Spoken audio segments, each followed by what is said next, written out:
এখনো বছর পেরোয়নি। এক বয়ানে বলেছিলাম, জালিমের জুলুমের মাত্রা যতই বৃদ্ধি পাচ্ছে, তার পতনের সময় ততই ঘনিয়ে আসছে। বস্তুত জালিমের পতন যে অনিবার্য, এটা আমার কথা না।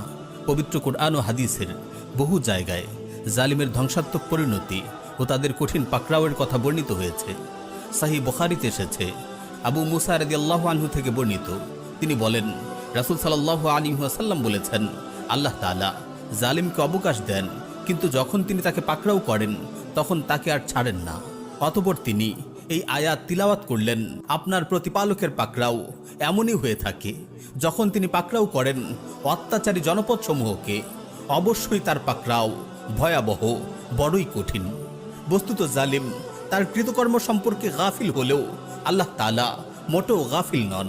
তিনি ইরশাদ করেছেন, আর জালিমরা যা করে সে সম্পর্কে আল্লাহকে কখনো গাফিল মনে করো না।